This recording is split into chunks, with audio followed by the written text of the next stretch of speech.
नमस्कार मैत्रिणींनो, आज आपण करणार आहोत दिवाळीचा दुसरा पदार्थ बेसनाचे लाडू। त्यासाठी मी ह्या वाटीच्या मापाप्रमाणे 2 वाटी बेसन घेतलेले आहे, 1.5 वाटी पिठी साखर घेतली आहे, पाऊण वाटी तूप घेतलेले आहे, अर्धी वाटी दूध, थोडी विलायची 1 चमचाभर, थोडं जायफळ आपल्याला किसून घालायचं त्यात, आणि पाव वाटी रवा। चला करूया। सगळ्यात आधी आपण बेसन भाजून घेणार आहोत।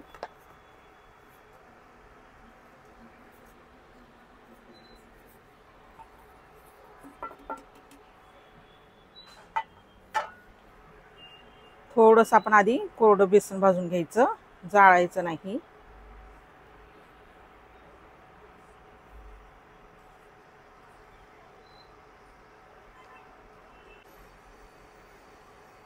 तर ह्याच्यामध्ये आपण तूप घालूया। आधी मी अर्धी वाटीच तूप घालणार आहे।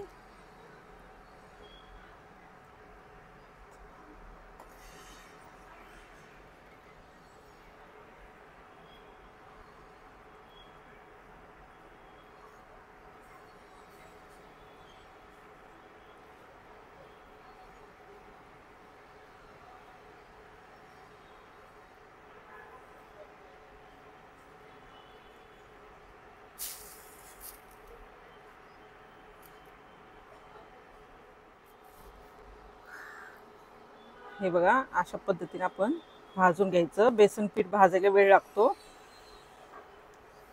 कारण ते मंद आचेवर भाजू तेवढं लाडू छान होतात।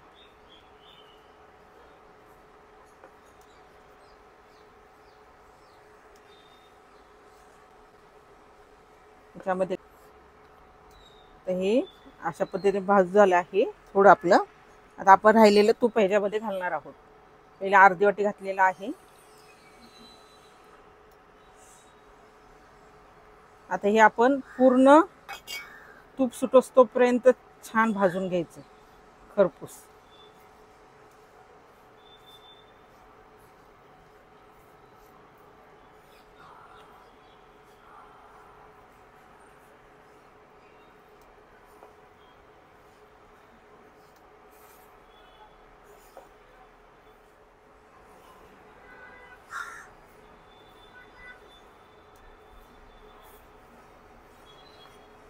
जेवढं पीठ छान भाजलं जाईल तेवढे लाडू आपले छान होतात। हे बेसनाचं पीठ मी जाडसर दळून आणलं होतं गिरणीतून।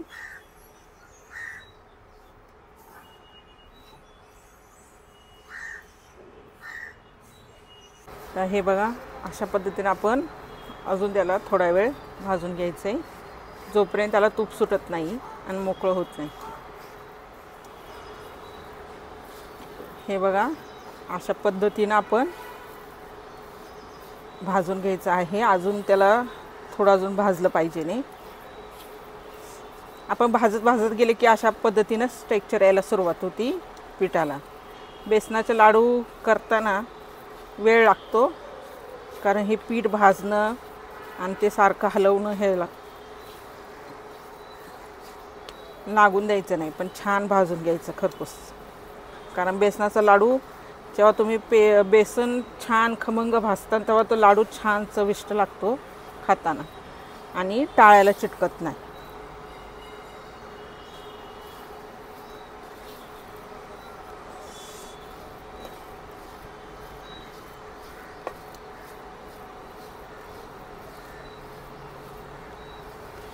हे बघा, आता त्याला थोडं थोडं तूप सुटायला लागले।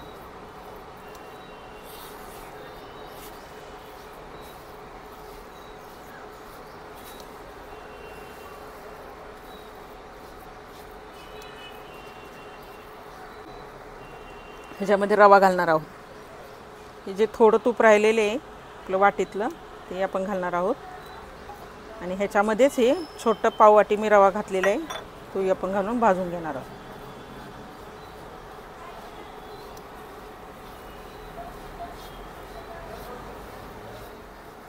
अशा पद्धतीने सतत हलवून आपण अजून थोडा वेळ ह्याला भाजून घेणार आहोत। हे बघा, आपलं छान गुलाबी रंगापर्यंत भाजून झालेला आहे। अशा पद्धतीनं पीठ भाजायचं हे बघा, आणि याला तूपही सुटलं आहे।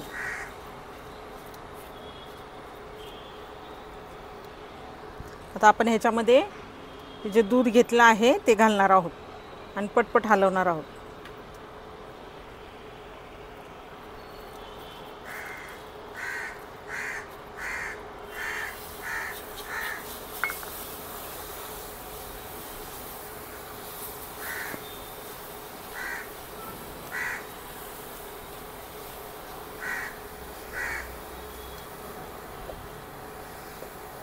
ह्याच्यामुळं छान आपले लाडू पीठ फुलतं।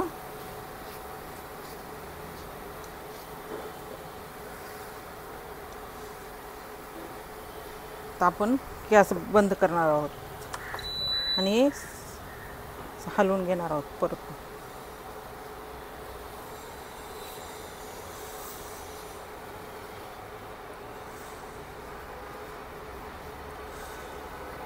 कढई आपली गरम आहे, आपण सतत हलवून घेणार आहोत।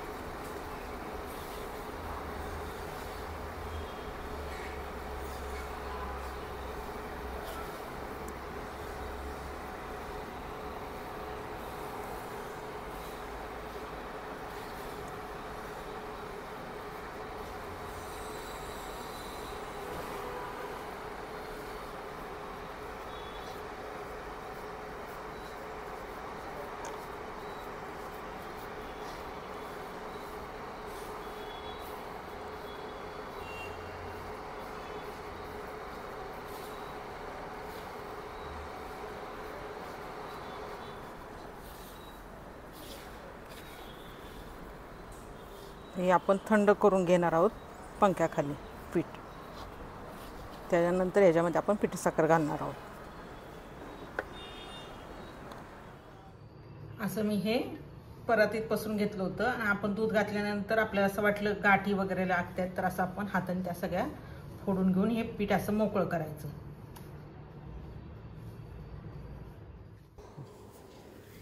आता आपण हे पूर्ण सर्व मोकळं करून घेतलं आहे। त्याच्यामध्ये 4 विलायची कुटून घेतलेल्या आहेत, त्या मी टाकल्या आहेत। त्यानंतर आपण त्याच्यामध्ये थोडंसं जायफळ खिसून घालणार आहोत। त्याच्यामुळे लाडू खूप छान चविष्ट लागतात आणि छान वास येतो लाडवांना जायफळामुळे। त्यानंतर आपण त्याच्यामध्ये सर्व ते सगळं मिक्स करून घेणार आहोत। त्यानंतर आपण त्याच्यामध्ये पिठी साखर मिक्स करून घेणार आहोत। पिठी साखर मी 1.5 वाटी घेतली आहे। ती आता आपण छान मिक्स करून चोळून घेऊया पूर्ण लाडूला। व्यवस्थित हाताने वगैरे छान मिक्स करून घेऊ। हे कोमट असताना आपण त्याच्यामध्ये पिठी साखर घातलेली आहे। अशा प्रकारे आपण पूर्ण ते हाताने सगळं मोकळं करून घेणार आहोत आणि पूर्ण पिठाला चांगली पिठी साखर चोळून घेणार आहोत। हे आपण पिठी साखर सगळं मिक्स करून घेतलं आहे। तर आपण लाडू बांधूया। आता आपण हे लाडू छान बांधून घेऊया। तुम्हाला जर हवे असेल तर तुम्ही अजून 2-3 चमचे त्याच्यामध्ये तूप गरम करून घालू शकता। त्याच्यामुळे तुम्हाला जरा थोडे तुपकट लाडू होतील खायला। आता हे थोडेसे आपण छान असे कोरडे थोडेसे केलेले आहेत। काही काहींना असे आवडतात, की काही काहींना थोडं जास्त तूप आवडतं। हे बघा, अशा पद्धतीनं लाडू बांधून झाला आहे। तुम्हाला हवे त्या साईजमध्ये तुम्ही बांधून घेऊ शकता।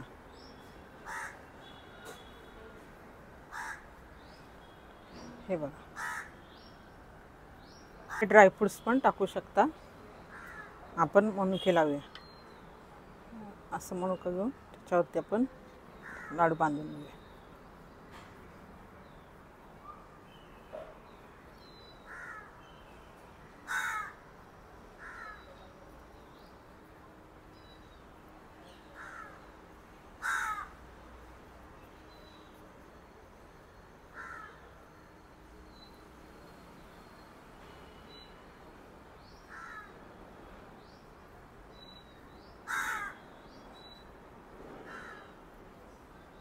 हे बघा, तुम्हाला हव्या त्या साईजमध्ये तुम्ही लाडू बांधून घेऊ शकता.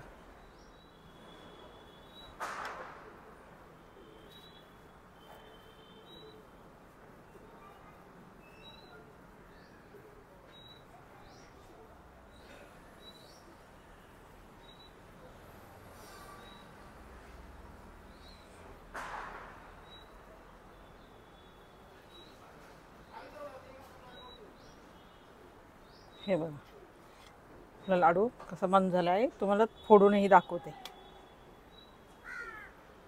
हे बघा किती छान, हे अजिबात दाताला चिटकत नाही, टाळाला चिटकत नाही. बघा किती सुंदर पद्धतीने आपले लाडू तयार झाले आहेत.